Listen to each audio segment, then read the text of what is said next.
मरी की ठंडी धुंध से घिरी रातों में एक पुराना होटल मशहूर था जिसे लोग सन्नाटा लॉज कहते थे और कहते थे कि जो भी वहाँ रुकता है वो कभी वैसे वापस नहीं आता।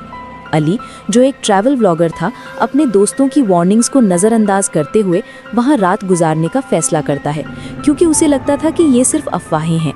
लेकिन जैसे ही वो होटल के अंदर कदम रखता है, उसे एक अजीब सी ठंडक महसूस होती है जो सिर्फ मौसम की नहीं बल्कि किसी अनजान चीज़ की मौजूदगी का एहसास दिलाती है। रिसेप्शन खाली होती है, मगर एक पुरानी डायरी खुली पड़ी होती है जिसमें लास्ट एंट्री लिखी होती है, वो अब मेरे कमरे के बाहर है, दरवाज़ा मत खोलना। अली हंसकर डायरी बंद कर देता है और अपना कमरा ले लेता है। रात बढ़ती है और बाहर तेज हवा और बारिश शुरू हो जाती है।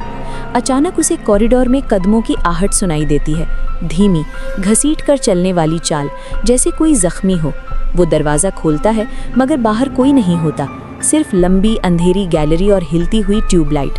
अली वापस अंदर आता है, लेकिन अब उसे अपने कमरे के कोने में किसी की सांस लेने की आवाज़ सुनाई देती है।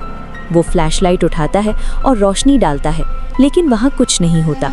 फिर अचानक मिरर में उसे अपने पीछे एक सफ़ेद चेहरे वाली औरत नजर आती है, जिसकी आंखों की जगह सियाह खाली गड्ढे होते हैं। अली झट से मुड़ता है, मगर कमरा फिर खाली होता है। अब उसका दिल तेज धड़क रहा होता है और वो समझ जाता है कि ये जगह नॉर्मल नहीं। वो होटल से निकलने की कोशिश करता है, लेकिन हर दरवाज़ा बंद होता है, जैसे किसी ने बाहर से लॉक कर दिया हो। फ़ोन पर सिग्नल भी नहीं होता। रात के 3 बजते ही पूरे होटल में एक तेज़ चीख गूंजती है, इतनी दर्दनाक कि उसके कान बजने लगते हैं। फिर उसे वही औरत कॉरिडोर के एंड पर खड़ी नजर आती है।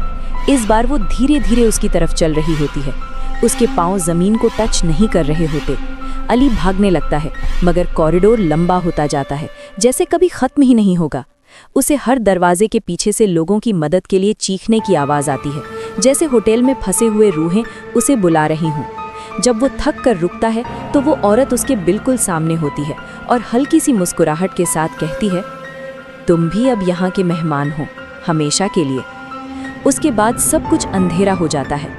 सुबह जब मरी के लोग उस होटल के पास से गुजरते हैं तो उन्हें सिर्फ हवा की सरसराहट और खिड़कियों के पीछे से झांकती अंधेरी परछाइयाँ नजर आती हैं, और कहते हैं कि कभी कभी एक नया चेहरा भी उनमें शामिल होता है। एक लड़का जो मदद के लिए चीखता रहता है, लेकिन कोई उसकी आवाज़ नहीं सुन पाता।